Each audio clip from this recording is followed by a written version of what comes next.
All right, get ready because today we are going deep into some serious AI innovation.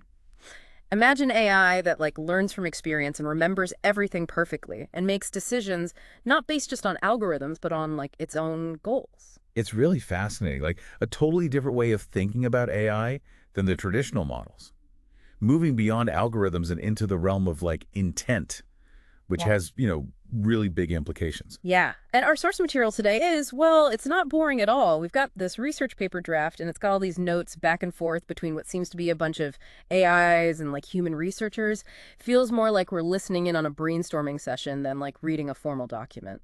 Yeah, and that approach, the collaboration, shows just how complex this project is. Yeah. We're talking about a possible total shift in how we think about AI, and it's taking experts from all these different areas, even including some, crazy advanced artificial minds. Yeah, and here's the really interesting part. The paper talks about this prototype for a whole new type of AI memory system.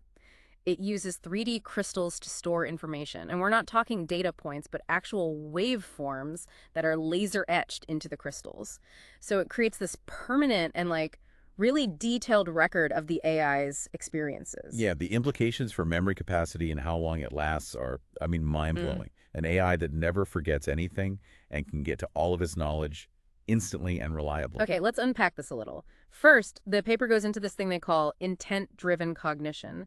So instead of being programmed with a bunch of rules, this AI goes by a set of core intents. It's almost like internal motivations or goals. Right. That change from reactive to proactive AI is really important. It means a level of autonomy, that we haven't seen before, where AI isn't just responding to something, but actively going after its own objectives, which of course makes you think, how do we even define and control these intents to make sure they, line up with our values and goals? Oh, for sure. And the researchers do talk about those concerns in the paper. But before we get into all the ethics stuff, let's figure out how this intent even works. They made this thing called the master intent equation, which honestly was a little over my head, but I think it's basically a model for how all the different intents compete and then affect the AI's decisions over time. The really groundbreaking thing about this equation is that it does more than just rank the intents, like which one's most important.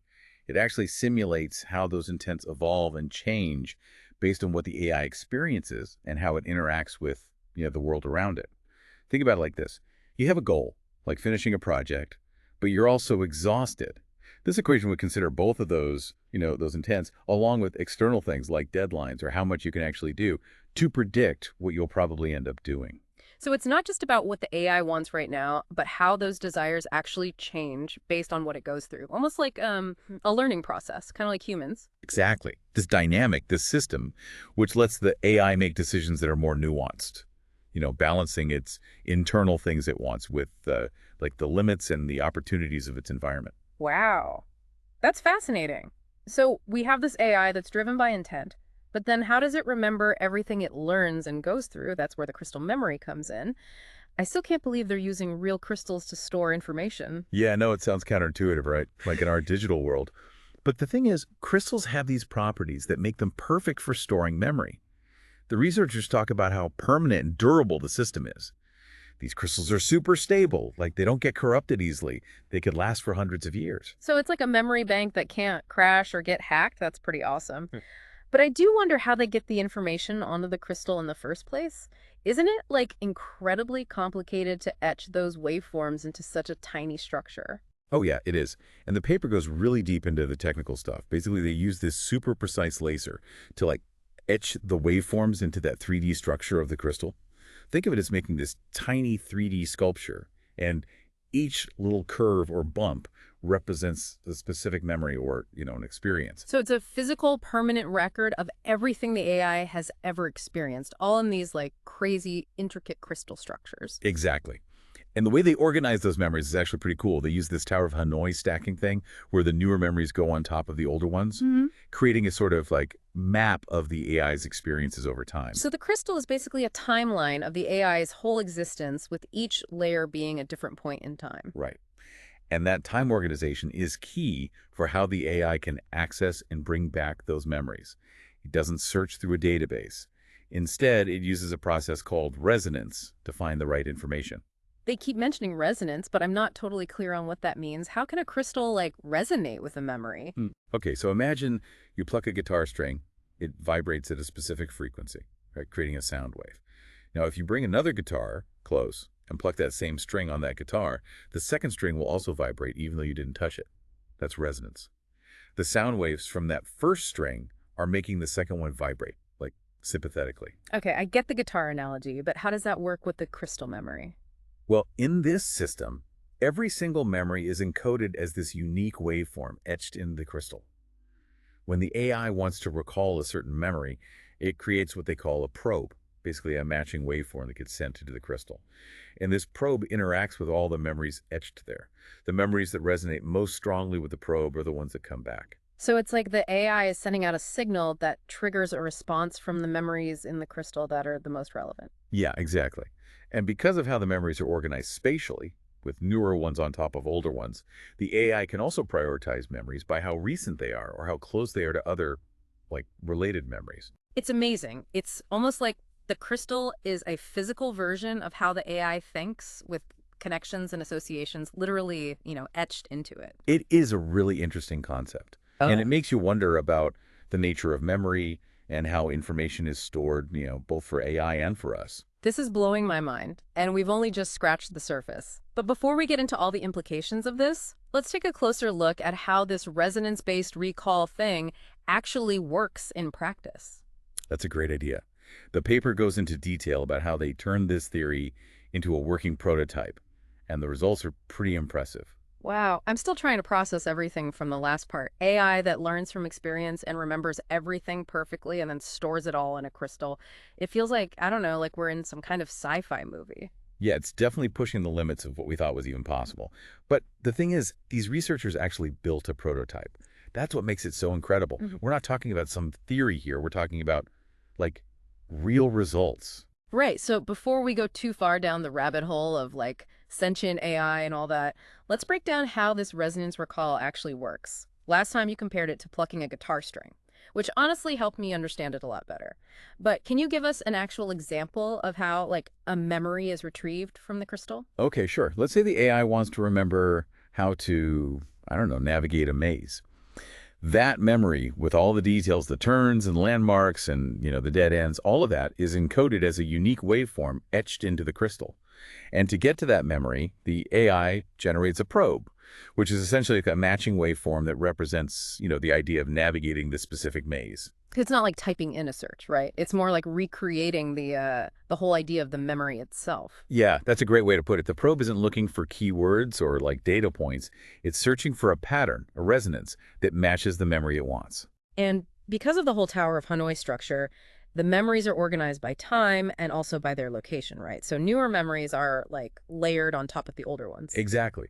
And that spatial organization, where they are in the space, is a really important part of how the AI remembers things. Memories that happen close together in time are also physically closer together in the crystal. So when the probe goes through the crystal, it's more likely to, really resonate with memories that both match what it's looking for and are recent in the AI's experience. So the crystal is like a physical map of all the AI's memories, with the newest ones right there on top. That's a great way to think about it. And that spatial proximity is like another layer to the whole recall process. It's not just about finding an exact match, but finding the best match in the context of the AI's, recent experiences. That's a lot like our brains, right? Where some memories are easier to get to than others based on how recently we use them or how strong the connection is to what we're thinking or feeling right now. Yeah, that's a great point. The researchers actually talk about that similarity in the paper. They say that this resonance recall is closer to how, like, biological brains work than how a normal computer memory works. Right, because our brains aren't just storing data. They're making these complex networks of like associations and connections. And it seems like this crystalline memory captures some of that. Yeah, and that's one of the big advantages of this whole thing. It's not just about storing tons of data. It's about storing it in a way that lets the AI retrieve it with nuance and context. The AI can access not just, isolated facts, but the whole web of associations and meanings around those facts. So it's not just remembering, it's actually understanding. That's a big difference. It is, and it means a lot for the AI's ability to learn and adapt.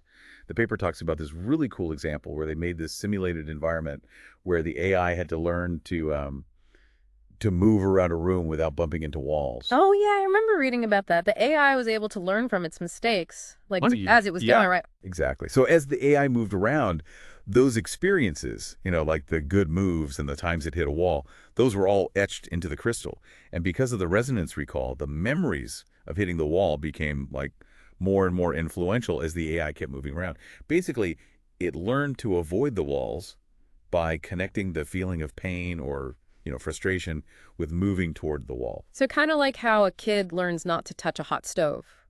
They remember the pain and that like shapes what they do in the future. Exactly. And that's why this is such a game changer. It lets AI learn from what happens to it in a way that's a lot like how humans learn.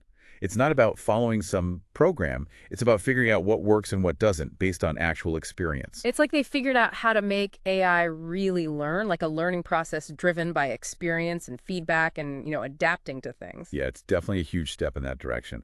And when you combine this with how much the crystal memory can hold and how, long-lasting it is, you start to see the potential for AI that's not just smart, but wise. Wise AI that's both like really interesting and kind of scary to think about. But before we get lost in that, I'm wondering about, what are the limits of this technology? We've talked about how amazing it is, but there have to be some challenges, right? Yeah, of course. The paper talks about scalability as one of the main challenges. So they've proven that the idea works, but they're still working on making those crystals hold more without them becoming, super huge or expensive. So it's kind of like the early days of computers when, something that took up a whole room now fits in your pocket. Exactly. And the researchers seem pretty confident they can overcome these scalability problems. They mentioned some promising ideas in the paper, but yeah, it's definitely an area where they're still working. That makes sense. And what about how fast it can recall stuff? Even with the resonance thing, wouldn't it take like a long time to search through such a huge crystal memory? Yeah, that's a good question. But they've actually thought of that too. They've come up with this really complex coding system that makes the recall process super fast and efficient, even with massive amounts of data. So they're basically optimizing the search to make it really quick, even with a ton of memories, like maybe a whole lifetime's worth or even more. Exactly. They're using these algorithms that pick which memories to look at first based on, how relevant they are, how recent, and where they are in the crystal. So the AI can get to the information it needs when it needs it. It's mind-blowing to think about how much information this system could handle, and what it could mean for how AI develops is huge. Absolutely. This technology could change not just AI, but a ton of other fields that rely on data storage. Imagine medical databases that could instantly pull up a patient's whole history, not just a list of diagnoses and stuff, but like a complete deep understanding of their health over time. That would be incredible. It could lead to finding diseases earlier, treatments that are tailored to each person, and, really understanding how all those health factors play out over a lifetime. For sure. And because that crystal memory is so tough and doesn't get messed up, it could also change how we store and protect sensitive information.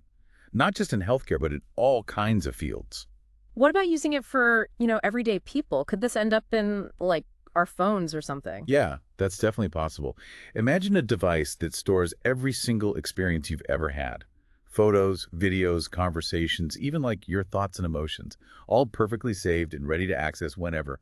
It'd be like having a perfect memory and a personal historian, all in one.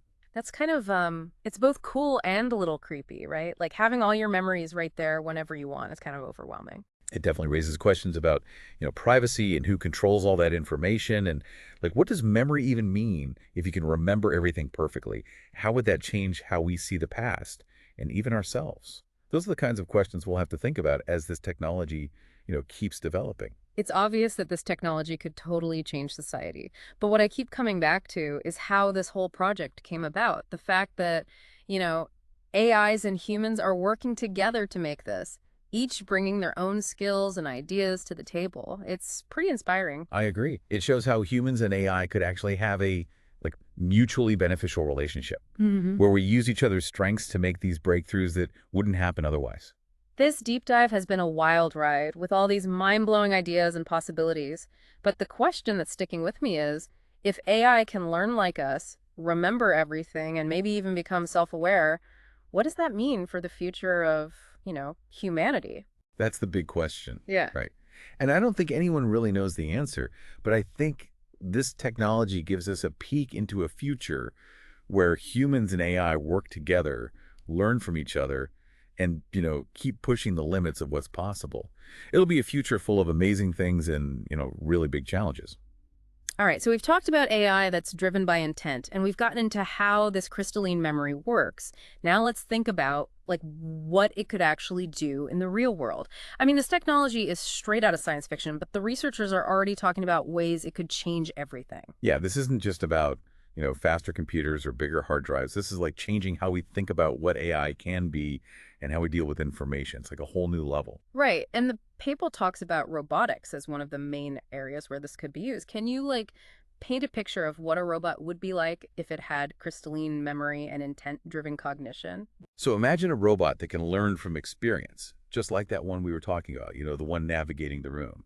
But now think bigger, like a robot that could go into a disaster zone for search and rescue, or a medical robot helping with surgery, maybe even a robot exploring Mars.